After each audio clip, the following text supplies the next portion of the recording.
Capítulo 1. O que permanece? A herança de Bento XVI. Algumas frases não soam como se escrevessem histórias.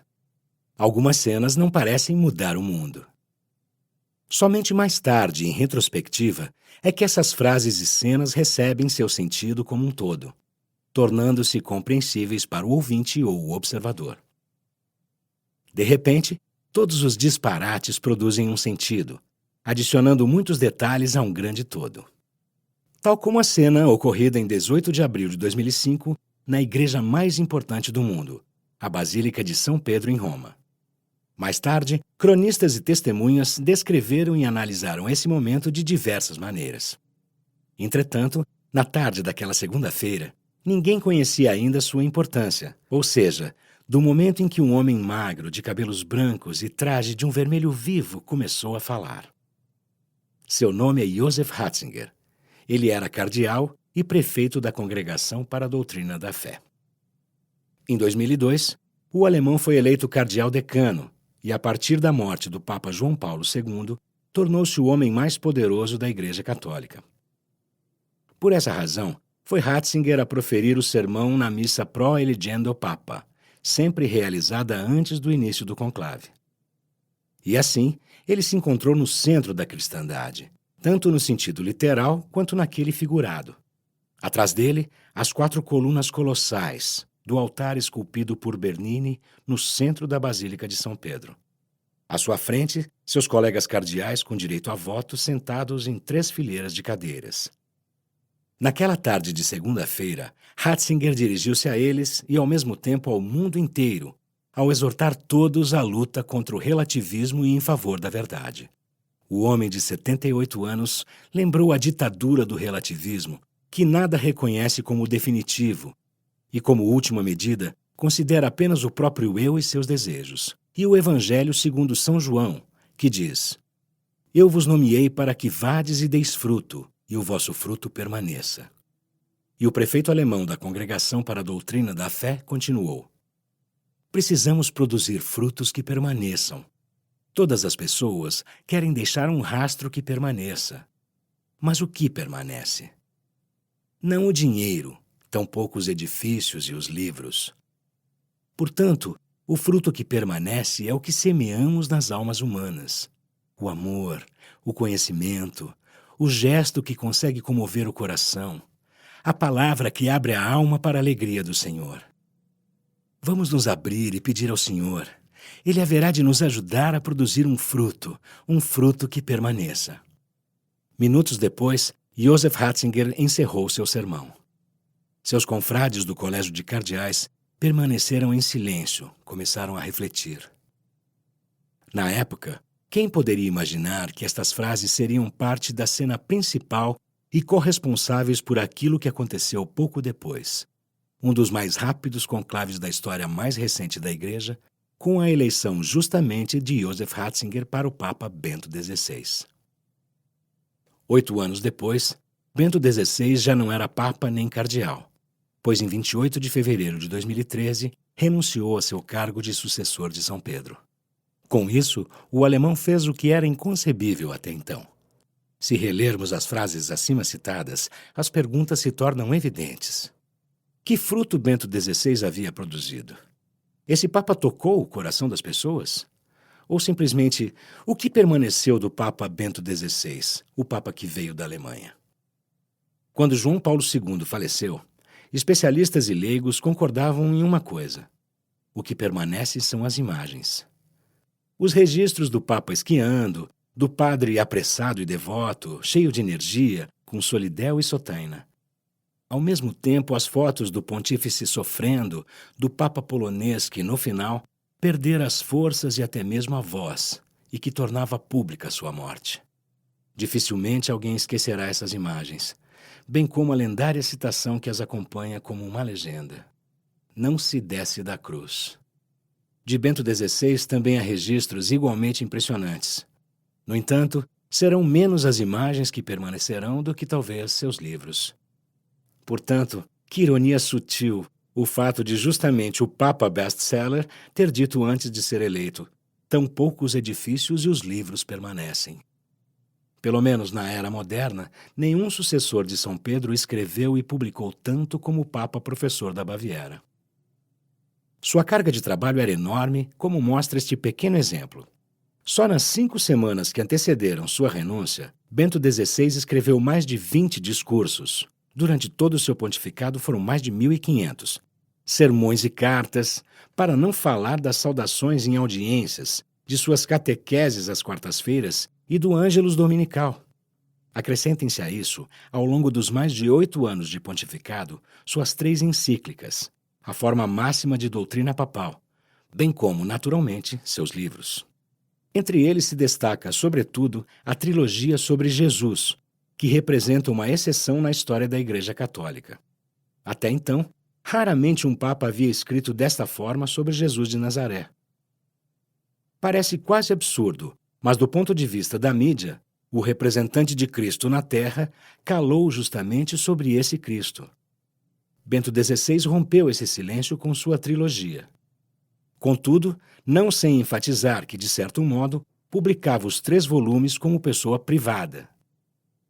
Por certo, não preciso especificar que este livro não é absolutamente um ato magisterial, e sim apenas expressão da minha busca pessoal pelo rosto do Senhor. Portanto, qualquer pessoa é livre para me contradizer. Peço aos leitores que apenas me concedam aquela simpatia, sem a qual não existe entendimento. Essas frases, impressas na sobrecapa, denotam uma descrição elegante. Porém, obviamente, não há dúvida de que Bento XVI sabia muito bem do efeito de sua publicação. Pois, se o chefe da igreja, que se entende fundada por Jesus, pergunta: quem é Jesus de Nazaré e o que podemos saber a seu respeito? Seria ele apenas um ser humano? Seria o Filho de Deus? Qual a verdade sobre Jesus? E, ao mesmo tempo, enfatiza que a fé cristã depende da resposta a essas perguntas. A importância de uma obra como essa é relativamente evidente. O Papa que renunciou sabia muito bem disso. Essa trilogia, que ele escreveu em suas férias de verão em Castel Gandolfo e em terças-feiras um pouco mais tranquilas, é um dos frutos que ele quis deixar à sua igreja. Já naquele dia 18 de abril de 2005, Bento XVI disse que, para um cristão, Cristo deveria estar no centro. Isso parece evidente e quase banal. No entanto, é bastante surpreendente. Esse é o padrão de referência de Bento, e no sentido mais verdadeiro da palavra, seu credo. Essa centralidade de Cristo, graças à qual algumas vezes ele foi comparado a Lutero ou até a outros reformadores, penetrou o pensamento de Joseph Ratzinger e a doutrina de Bento XVI. O verbo como meio para pregar. Ele o colocou bem no topo da lista de prioridades de seu pontificado. O verbo como meio de sua mensagem, e como mensagem em si, que, segundo o Novo Testamento, se fez carne com o nascimento de Jesus Cristo. O Papa alemão deu prioridade ao verbo no sentido duplo, prático e teológico da palavra. Este é o patrimônio desse Papa. Desde o início, Bento XVI deixou claro que queria falar sobre o verbo.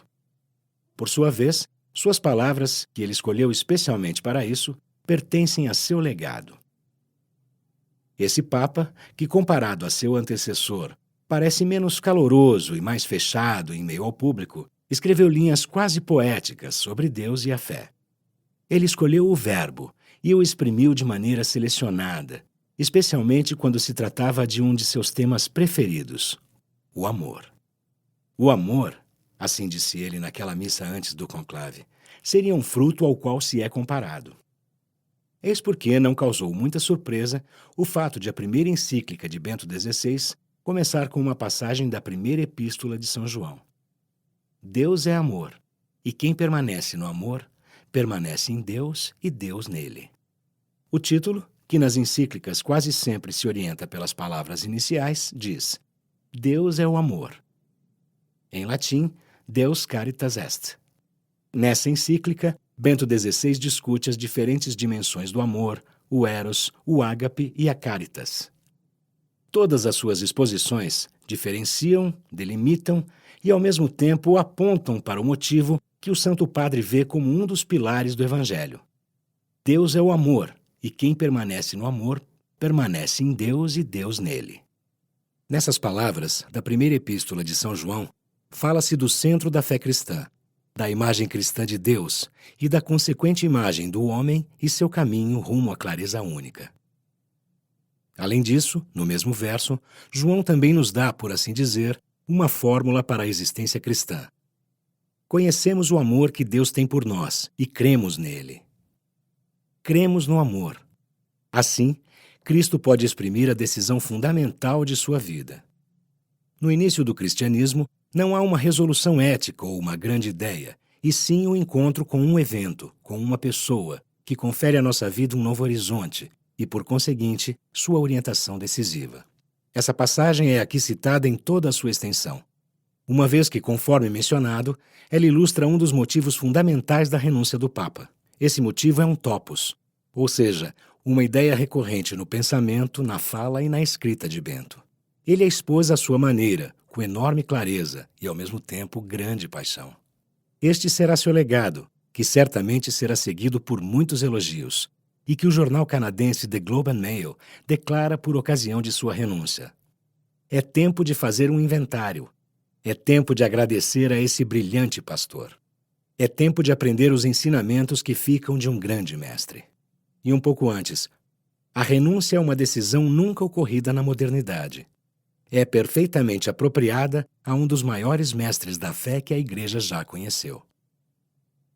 Certamente, a opinião do Globe não é compartilhada por todos. E, antes de tudo, é preciso mostrar se Bento XVI foi, de fato, o maior mestre da fé, e se esse superlativo intelectual se justifica. Se assim for, ele seria colocado no mesmo patamar de Santo Tomás de Aquino, Boaventura e Santo Agostinho. Bento XVI tem uma ligação muito mais forte, sobretudo com este último, do que, por exemplo, com Santo Tomás de Aquino.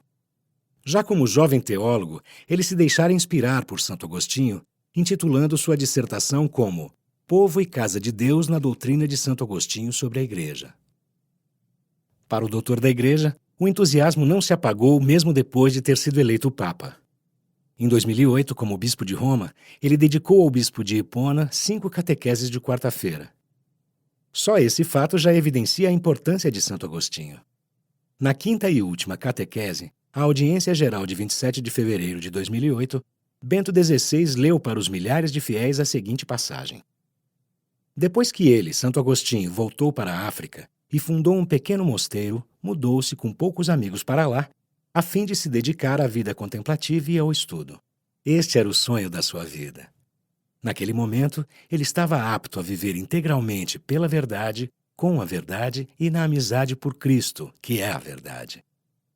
Um belo sonho, que durou 3 anos, até ele, contra sua vontade, ser consagrado sacerdote em Hipona e ser determinado a servir aos fiéis, continuando a viver com Cristo e para Cristo, porém a serviço de todos. Com essas exposições, Bento XVI, obviamente, quis aproximar seus ouvintes presentes no salão de audiência da vida de Santo Agostinho.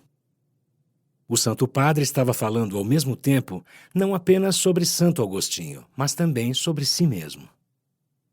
O anseio por uma vida contemplativa e a busca pela verdade motivaram Bento XVI e antes Joseph Ratzinger. Antes de completar 75 anos e de atingir o limite de idade estabelecido para a equipe de comando no Vaticano, o cardeal Ratzinger pedira a João Paulo II para dispensá-lo do cargo de prefeito da Congregação para a Doutrina da Fé. Em vez de continuar a ser o supremo pastor da fé e guardião da pureza da doutrina católica, ele preferia estudar e publicar seus escritos. O cargo de arquivista e bibliotecário do Vaticano muito teriam agradado Ratzinger se ele não pudesse retornar a pacata Pentling, sua cidade natal na Baviera. No entanto, o estudo e a contemplação tampouco eram permitidos a Ratzinger, pois os cardeais o queriam como novo pontífice. Após sua eleição, confessou abertamente aos peregrinos que ficara tonto ao ver a lâmina da guilhotina, ou seja, o resultado da votação aproximar-se de sua cabeça. Pedira a Deus, não faça isso comigo. Não obstante, Ratzinger aceitou a eleição. E, como Santo Agostinho, entendeu que deveria obedecer como forma de servir. Prestou esse serviço de maneira diferente de seu antecessor polonês.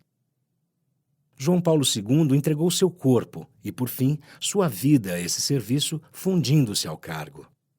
No mais verdadeiro sentido da palavra, ele incorporou a antiga concepção de que o corpo do Papa pertence não apenas a ele, mas também a toda a Igreja e a Deus. O serviço de Wojtyła terminou junto com sua vida. Serviço e existência convergiram no último momento existencial. Bento XVI não compartilhou dessa concepção de serviço e papado. Na qualidade de prefeito da Congregação para a Doutrina da Fé, reiteradas vezes aconselhou o amigo polonês a renunciar. Em 18 de abril, quando se tornou sucessor de João Paulo II, seguiu o pontífice polonês em muitos aspectos, não neste. Bento XVI encontrou uma forma totalmente particular de ser servus servorum Dei, o servidor dos servidores de Deus. É um paradoxo o fato de justamente esse pontífice falar em humildade e modéstia, quando aparece em público com insígnias de poder papal, como o camauro ou o manto de arminho, evocando o retorno de um papa do Renascimento. Como se Bento XVI tivesse sempre um homônimo em mente, o místico mendicante Benoît Joseph Labre, 1748-1783. Ratzinger nasceu no dia da morte deste, e sua mãe parecia admirar Labre. Em Roma, Labre chegou a ser adorado como santo popular. Sua igreja no bairro de Monte é uma das mais procuradas na cidade. Ao completar 85 anos, Bento XVI elogiou o místico mendicante por ele ter mostrado que Deus sozinho basta, que além de todas as coisas que possam existir neste mundo, o que precisamos e podemos fazer, o decisivo, o essencial, é conhecer Deus. Entretanto, seu homônimo francês não chega a servir de modelo, pois seu modo de vida foi extremamente radical. E com toda certeza, seria exagerado descrever o místico mendicante como uma estrela fixa para o Santo Padre. Não obstante, o Papa demonstrou a humildade e a centralidade de Deus, típicas de Labre, e assim encontrou seu modo particular e pessoal de exercer o cargo de São Pedro. Talvez ele não o tenha desmitologizado, como escreveram muitos especialistas. Porém, com certeza, Bento XVI desdramatizou o papado, tirando-lhe a teatralidade. João Paulo II tivera sucesso com essa teatralidade, e Bento XVI sem ela. Nada de grandes gestos ou aparições espetaculares, e sim humildade e modéstia tornaram-se sua corporate identity. Bento XVI deixa a certeza de que também, ou justamente, um simples e modesto trabalhador na vinha do Senhor pode desempenhar o cargo máximo da Igreja. A reserva de Bento XVI correspondia a seu caráter e ao modo como ele entendia seu cargo. Com isso, ele formou um contraste em relação a outros poderosos da política ou da economia, o que foi bem recebido por muitas pessoas. Por muitas, mas não por todas. Um clássico a que os correspondentes de Roma sempre puderam assistir eram os fiéis latino-americanos se arrastando pela Basílica de São Pedro, pouco entusiasmados após uma missa. O Papa os decepcionou, literalmente, e sobretudo os católicos italianos da Generazione Giovanni Paolo II, que haviam crescido com João Paulo II, acharam o estilo do novo Papa não empático nem eufórico o suficiente. Il Tedesco, como nomearam o cardeal Ratzinger enquanto prefeito da Congregação para a Doutrina da Fé, seria troppo freddo, frio demais. Ter modéstia é bonito, ter humildade é bom, mas precisa haver um pouco de espetáculo. Não havia sido justamente ele, aquele Bento XVI, antes de sua eleição na missa Pro Eligendo, a dizer no sermão que os gestos precisam tocar o coração? Outros fiéis incomodaram-se menos com a aparição pessoal de Bento. Talvez tenham até achado muito simpática a sua simplicidade no campo privado. Estavam mais preocupados com o fato de que, com o alemão, a Igreja teria em seu comando um homem que claramente não podia começar a iniciar muita coisa com o poder. Pois, embora alguns críticos tenham tentado desacreditar sua modéstia e sua humildade, chamando-as respectivamente de coquetismo e meio para chegar a uma finalidade, a maioria dos antigos colegas de Bento XVI atesta sua relação extremamente distante do poder. Após a renúncia do Papa, o cardeal Walter Kaspar, ex-ministro ecumênico da Santa Sé e em contato com Joseph Ratzinger desde 1963, esclarecera à revista Zeit. Bento XVI não é um homem do poder. Obviamente, todos que têm um cargo também devem exercer o poder de vez em quando, mas este não é seu desejo nem seu forte. O desinteresse pelo poder não é errado de per si. Só se torna difícil quando uma pessoa que não está interessada no poder o recebe. E ser chefe de mais de 1 bilhão de pessoas é ter um poder especialmente vasto. Depois que Bento XVI recebeu esse poder mais ou menos contra sua vontade, ele o tentou exercer à sua maneira. Por exemplo, quis iniciar uma nova colegialidade com os bispos e cardeais, e assim cumprir uma das exigências fundamentais do Segundo Concílio Vaticano. Entretanto, alguns bispos e cardeais não estavam de acordo. Os escândalos sobre o Banco do Vaticano, os desastres na comunicação e no caso de Richard Williamson, membro da Irmandade de São Pio X, que negou o Holocausto, as intrigas durante a luta pela aquisição do Hospital Italiano San Raffaele e, obviamente, o escândalo do Vatilix provam que a humildade e o desinteresse de Bento pelo poder podem ser admiráveis do ponto de vista humano, mas foram problemáticos do ponto de vista administrativo. Com efeito, Bento XVI manteve o comando da Igreja em uma firmeza branda, como ele dissera certa vez. De certo modo, por sua própria maneira de viver no Palácio Apostólico, o Santo Papa foi um exemplo da dessecularização que ele enfatizara a seus conterrâneos por ocasião de sua última visita como Papa. Dessecularização significa que a Igreja só poderia ter um efeito sobre o mundo se não fosse do mundo. Transposto para o Vaticano, isso quer dizer que Bento XVI não fazia parte do mundo da Corte Vaticana. O problema é que ele não apenas não fazia parte desse mundo da administração do Vaticano, como também não se via nesse mundo. Ele, que passou mais de 1/3 da sua vida na Santa Sé, ou não viu a armadilha ou não quis cair nela.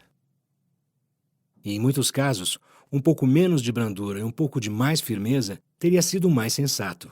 O trabalhador simples da vinha do Senhor preocupou-se com as videiras, mas deixou que crescessem algumas ervas daninhas. Para Bento XVI, a aversão à ostentação de forças patriarcais e curiais tem razões pessoais. Ela simplesmente não corresponde a seu caráter.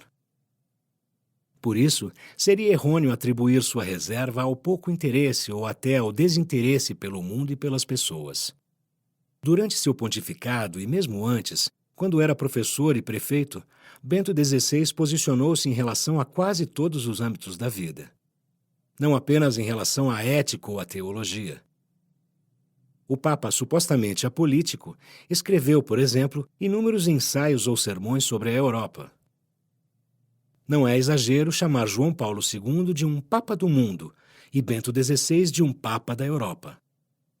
Assim, em 27 de abril, dia de sua primeira audiência geral após sua eleição, ele revelou os motivos para a sua decisão de nomear-se Bento.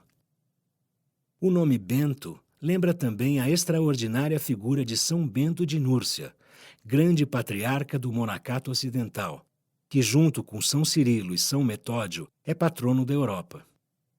A difusão crescente da ordem beneditina fundada por ele teve grande influência na expansão do cristianismo em toda a Europa. Por isso, São Bento é muito adorado na Alemanha e especialmente na Baviera, minha terra natal. Ele é um ponto de referência fundamental para a unidade da Europa e uma indicação expressiva das raízes cristãs inalienáveis da cultura e da civilização europeias. Essas palavras são uma forte e clara profissão de fé no continente europeu e na cultura europeia. Já em seu livro Werte in Zeiten des Umbruchs, Valores nos Tempos da Revolução, que por sinal foi seu último como cardeal, Ratzinger esclareceu sem deixar dúvidas.